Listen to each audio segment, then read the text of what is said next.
Sir మీరు ఎక్కడి నుంచి వచ్చారు? ఏ సమస్య మీద వచ్చారు? ఎన్నిసార్లు వచ్చారు ఇక్కడికి? మేము 3 యూనిట్ల కార్మికులం వచ్చామండి. బోధన్, మెట్టుపల్లి, మెదక్ యూనిట్. అయితే మాది 2015లో లే ఆఫ్ చేయడం జరిగింది ఇండస్ట్రీ. అయితే అప్పటి నుంచి కూడా మేము గత ప్రభుత్వాన్ని ఎన్నోసార్లు విన్నవించాం. అయినా వాళ్ళు బేఖాతరు చేశారు. వాళ్ళ యొక్క మేనిఫెస్టోలో కానీ గత ఎన్నికలలో 100% అయితే ఇది జాయింట్ వెంచర్లో ఉంది. మాది 49% గవర్నమెంట్, 51% ప్రైవేట్ పరం ఉంది. అయితే ఆ ప్రైవేట్ పరాన్ని కూడా గవర్నమెంట్ పరం చేసుకుంటామని గత టీఆర్ఎస్ ప్రభుత్వం ఎన్నికలలో హామీ ఇచ్చారు. కానీ అది ఎన్నికల హామీగానే మిగిలిపోయింది. మళ్ళీ అది ఆ హామీని మర్చిపోయి ఏం చేశారంటే 100% మూత వేయడం జరిగింది. అయితే ఆ మూత వేసినాక కార్మికులను మొత్తానికే విస్మరించారు. కార్మికుల భవిష్యత్తు ఏంది, వాళ్ళకి ఏం జీతాలు ఇవ్వాలి, కనీసం విఆర్ఎస్ ఇవ్వాలన్నా అనేది కూడా వాళ్ళు దాన్ని పాటించలేకపోయారు. మేము అనేక పర్యాయాలు మరియు పాదయాత్రలు కూడా చేశాము. సీఎం గారి దృష్టి కూడా తీసుకెళ్ళాము. అయినా సీఎం గారు ఆ యొక్క దరఖాస్తును కూడా చూసే ఓపిక లేకుండే గత సీఎంకు. అయితే ఇప్పుడు మళ్ళీ కొత్త ప్రభుత్వం వచ్చింది కాబట్టి ఈ యొక్క మా కార్మికులలో ఉత్సాహం పెరిగింది. అయితే ఈ ప్రభుత్వం ఏంటంటే నిజాం షుగర్స్ను పునరుద్ధరిస్తామని హామీ ఇచ్చారు కాబట్టి ఆ పునరుద్ధరణలో భాగంగా పునరుద్ధరణ కంటే ముందు కార్మికుల యొక్క 8 సంవత్సరాల వేతనాలు చెల్లిస్తూ కార్మికుల జీవితాలు బాగు చేయాలని సీఎం గారిని వేడుకుంటున్నాం. మేము మెదక్ నుండి, మెదక్ సూర్యాపేట మెదక్ యూనిట్ నుండి. మాది ఏం లేదు మేడం, గత 8 సంవత్సరం నుంచి ఎప్పుడైతే లేకపోయిందో అప్పటి నుంచి మాకు ఒక నయా పైసా చేయలేదు. మాకు కనీసం ఆ 8 సంవత్సరాలు బంద్ అయిన నుంచి మాకేమన్నా ఉపాధి కల్పించాలి, మాకు ఆర్థిక సాయం చేయాలి. ఇప్పుడు ఇన్ని సంవత్సరాల నుండి అన్ని దుర్భర పరిస్థితులు ఎదుర్కొంటున్నారు కార్మికులు. కొందరు కార్మికులు చాలామంది చనిపోయిండ్రు, కొందరు మంచాన పడ్డారు. కాబట్టి ప్రభుత్వం ఉన్నప్పుడు మీరు అప్లికేషన్ నోటిఫికేషన్ ఇచ్చాము, అప్లికేషన్ చాలాసార్లు తిరిగినాం, ఎవరు పట్టించుకోలేదు. చేస్తామంటారు, కలిసినప్పుడు మీకు న్యాయం చేస్తాం. ఎన్నేళ్ళు వృధా చేసుకున్నారు? 8 సంవత్సరాలు ఇలా గడిచిపోయింది. 8 సంవత్సరాలు గడిచిపోయింది. కనీసం ఇప్పుడన్నా మన కొత్త ప్రభుత్వం వచ్చింది. మరి రేవంత్ రెడ్డి గారు మొన్న అసెంబ్లీలో కూడా మాట్లాడారు నిజాం షుగర్స్ గురించి. దీన్ని పునరుద్ధరిస్తామన్నారు, నడిపిస్తున్నారు. అది ఆ మాట మాకు ఎంతో సంతోషం ఉంటుంది. కాకపోతే ఆ పునరుద్ధరణ లోపల మాకు ఈ 8 సంవత్సరాల జీతాలు అయితే మేము ఆకలితో ఉన్నాము. మాకు కనీసం ఒక జీతాలు ఇవ్వాలని, మాకు ఏదో సెటిల్మెంట్ చేసి ఇస్తారని చెప్పేసి మేము ఆశతో ఇక్కడికి వచ్చాము. ఇలా అర్జీ పెట్టుకున్నాం. ఇదే మొదటిసారి మీరు రావడము? అంటే కొత్త ప్రభుత్వం ఏర్పడిన ఇదే మొదటిసారి. లోపల ఏ విధంగా అంటే లోపల ఎట్లా సమస్యల్ని పరిష్కరిస్తున్నారు? మీరు మళ్ళీ ఏం అడిగారు? మీరు ఏం చెప్పారు? అరే ఉన్నారు, తీసుకున్నారా అప్లికేషన్? ఖాళీ అప్లికేషన్ తీసుకుంటున్నాం, మీకు మెసేజ్ వస్తుంది అప్లికేషన్ ఇచ్చినట్టుగా అంటారు. నమ్ముతున్నారా ఈ ప్రభుత్వాన్ని? అంటే మీకు న్యాయం జరుగుతుంది ఇప్పటికైనా? జరుగుతుందని మేము విశ్వసిస్తున్నాం మేడం. ఎందుకంటే గత ప్రభుత్వం కన్నా ఈ ప్రభుత్వం మీద మాకు ఉంది నమ్మకం. మేము మెదక్ యూనిట్. నా పేరు నరహరి. మేము ఇప్పుడు ప్రస్తుతానికి ఉపాధికి లేక ఆటో నడుపుకుంటున్నాను. నేను ఆటో నడుపుకొని బ్రతుకుతున్నాను. ఇక్కడ మేము అడుగుతున్నది ఏంటంటే ఒకటే, 2015లో టీఆర్ఎస్ ప్రభుత్వం, అప్పటి ప్రభుత్వం టీఆర్ఎస్ ప్రభుత్వం ఉండే, ఆ ప్రభుత్వం మాకు తెలియకుండానే లే ఆఫ్ ప్రకటించింది.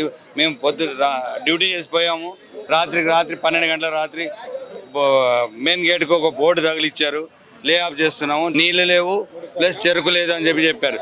ఆల్రెడీ ఉన్న చెరుకున్నాయి, నీళ్ళు ఉన్నాయి, అన్నీ ఉండగా వీళ్ళు లే ఆఫ్ చేసి మాకు అన్యాయంగా రోడ్డున పడేసారు. మా మొత్తం 305 మంది మేము ఎంప్లాయీస్ 3 యూనిట్లలో. అందులో ఇప్పటికీ 49 మంది చనిపోయారు. మేము కోరేది ఏంటంటే, ఇప్పుడు వీడికి ఎన్నిసార్లు వచ్చాం, అప్పుడు సీఎం దగ్గర వీడికే పెద్ద గోడ పెట్టాడు, హైట్ లేపకుండా ఫెన్సింగ్. అక్కడికి వస్తే మాకు అరెస్ట్ చేసి గోషమాల్ గ్రౌండ్కి తీసుకుపోయారు. ఈయన వచ్చి ఇప్పుడు ఏంది ప్రజా దర్బార్ అని చెప్పి ప్రజా దర్బార్ తెరిచారు. కాబట్టి గత ప్రభుత్వం కన్నా ఈ ప్రభుత్వమే మంచిగా మెయిల్ చేస్తున్నారు. ఈ ప్రభుత్వం స్టార్ట్ అయ్యి 39 రోజులు 39 రోజులు 40 రోజులు అయింది. కాబట్టి ఇప్పుడు అప్పుడే మాకు తెలియదు. అయినా సరే ఈ ప్రభుత్వం మీద ఏదో ఆశ ఉన్నది, కొత్త ప్రభుత్వం కదా, ఏమైనా చేస్తుంది. వచ్చి మెమోరాండం సమర్పించినాము, అది మెమోరాండం తీసుకున్నారు. ఇప్పుడు రేవంత్ రెడ్డి కానీ చీఫ్ మినిస్టర్ కానీ బట్టి విక్రమార్క కానీ ఎవరు లేరు అక్కడ. కాబట్టి ఓన్లీ అక్కడ ఉన్న ఆఫీసర్లకు మేము సబ్మిట్ చేసినాము. తీసుకొని ఏమని మీకు మేము మెసేజ్ ఏమన్నా రావాల్సి ఉంటుందని ఏమైనా చెప్పారా? అదేం చెప్పలేదు. మీ ఫోన్కు మెసేజ్ వస్తుందని చెప్పారు. మేము దాని గురించి ఆశపడి ఉన్నాము. సరే, ఏదైనా ఏం జరిగినా మాకు న్యాయం జరగాలని చెప్పి మేము ఆశిస్తున్నాము. ఎందుకంటే ఈ 8 సంవత్సరాల నుంచి జీతాలు లేక రోడ్డున పడి ఉన్నాం. ఆల్రెడీ 49 మంది చనిపోయారు. కొందరు ఏ పని వృత్తి ఏ చేతనైతే అది పని చేసుకొని బతుకుతున్నాం. లేబర్ పని కూడా చేస్తున్నారు, ఏదో ఉప్పర్ పని కూడా చేస్తున్నారు. కాబట్టి చెప్పులు కొట్టుకుంటూ చెప్పు కొడుతున్నారు మోచి వాళ్ళు. అలా పని చేసుకొని బతుకుతున్నాము. కాబట్టి ఈయన మా సీఎం గారు మా మీద దయ ఉంచి ఆ 8 సంవత్సరాల జీతాలు ఇప్పించి అది పునరుద్ధరిస్తానని చెప్పి మన అసెంబ్లీలో చెప్పాడు. సరే, పునరుద్ధరించని మాకు సంతోషమే. పునరుద్ధరిస్తే కొన్ని వేల మంది బతుకుతారు అక్కడ. ఎందుకంటే 3 యూనిట్ల కింద రైతులు కానీ చెరుకు దోలే లేబరు, బండ్లు పట్టాలు కట్టే వాళ్ళు అందరూ ప్రతి ఒక్కరు బతుకుతారు. కాబట్టి వేల కుటుంబాలు బతుకుతాయి. కాబట్టి దయచేసి మేము కోరేది ఏంటంటే సీఎం గారిని ఒకటే, మాకు ఆ 8 సంవత్సరాల జీతాలు ఇప్పించేసి ఆ ఫ్యాక్టరీని తెరిపించాలని చెప్పి మేము మా యొక్క విన్నపం. హలో సార్, నమస్తే. మీరు ఎక్కడి నుంచి వచ్చారు? అది అప్పాసిపేట అండి. నేను అప్పాసిపేట నుంచి వచ్చిన. నల్గొండ జిల్లా, మండలం నల్గొండే, అప్పాసిపేట గ్రామం. ఏ సమస్య మీద వచ్చారు మీరు ఇక్కడికి? అయితే నాకు సమస్య ఏంటంటే, ఇప్పుడు ఇక్కడ నా భూమి అనేది 10 ఎకరాల భూమి ఉండే. 10 ఎకరాల భూమి మా నాయన పేరు మీద ఉండుండే. అయితే వారసత్వ పట్టాలు అవి ఇవన్నీ వచ్చినాయి కదా, అప్పుడు తీసుకుపోయి దొంగతనంగా నాకు తెలియకుండానే అంతకుముందే చేయించుకుందామంటే ఎక్కడ పోతుంది అన్నారు. అని ఆ తర్వాత ఈ మాదిరిగా దొంగతనం పట్టాలు వేసుకొని మీతో పాటు ఎవరు వచ్చారు? ఇప్పుడు ప్రస్తుతం మీతో పాటు ఎవరు వచ్చారు? దొంగతనం చేసుకుని పట్టాలు ఎంఆర్ఓ దగ్గర. మీతో పాటు ఇందాక మీ అల్లుడు వచ్చారని చెప్పారు కదా, ఒకసారి వాడిని ఎవరితో మాట్లాడదాం. ఆయన మాట్లాడితే వినిపించట్లేదు, మీరు ఇక్కడ రండి. ఏ సమస్య మీద వచ్చారండి? వాళ్ళ నాన్నగారి పేరు భూమి సమస్య అండి. ధరణిలో జరిగిన అక్రమాల గురించి మాట్లాడడానికి వచ్చినాము. ఈయన మా మామగారు, ఇతనికి సరిగా కళ్ళు సరిగా వినబడదు. ఈయన పెద్ద కూతురు పుట్టుకతో కళ్ళు లేవు. వీళ్ళు కూలినాలు చేసుకుంటారు, రోజు కూలినాలు చేసుకొని బతుకుతారు వాళ్ళు.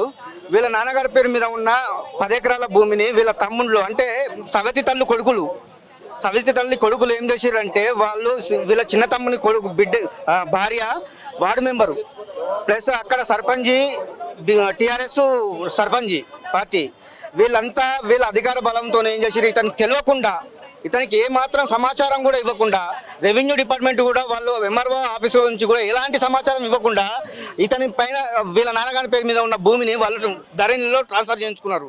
ఇదేంటి అని అడిగితే, సర్పంచ్ని పోయి అడిగితే, అవును నేనే చేయించిన, ఏం చేస్తావు, గ్రామ పంచాయతీ దగ్గరికి పోయి సర్పంచ్ని అడిగినాం, రవీందర్ రెడ్డి ఆయన పేరు అని అడిగితే, నేనే చేయించిన, ఏం చేస్తావు, నా మీద కేసు పెట్టుకుంటావా, పెట్టుకోపో అని దౌర్జన్యంగా మాట్లాడిండు. ఈ విషయమై వీళ్ళని అడిగితే, వీళ్ళని ముగ్గురిని, ఆ కళ్ళు లేని వాళ్ళ బిడ్డని, ఈయనని, నేను లేను, నేను హైదరాబాద్లో ఉంటా, కళ్ళు లేని బిడ్డని, పెద్దామని వీళ్ళ భార్యని ఈయనని రోడ్డు మీద పడేసి కొట్టిర్రు. వీళ్ళు పడేసి కొడితే వీళ్ళు నల్గొండ రూరల్ పోలీస్ స్టేషన్ పై కంప్లైంట్ ఇస్తే, అక్కడ కూడా వాళ్ళ అధికార బలంతో ఏం చేశారు, కేసు లేకుండా ఏదో సర్ది చెప్పి పంపించేశారు.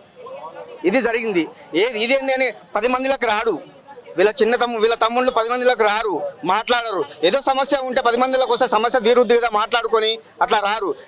వాళ్ళు ముందు చేయించుకోరు. పాపం ఇతను ఏంది, పనికిరాని భూమిని ఎక్కడో 1 ఎకరం వదిలేసి ఈయనకి వదిలేసి అది చేయించుకోలేడు పాపం. ఎందుకంటే అది చేయించుకుంటే వాళ్ళు చేసిన దానికే ఈయన యాక్సెప్ట్ చేసినట్టే కదా. అది చేయించుకోలేడు. పోనీ చేయించుకోకుండా ఉందామంటే రైతు బంధు పోతుంది.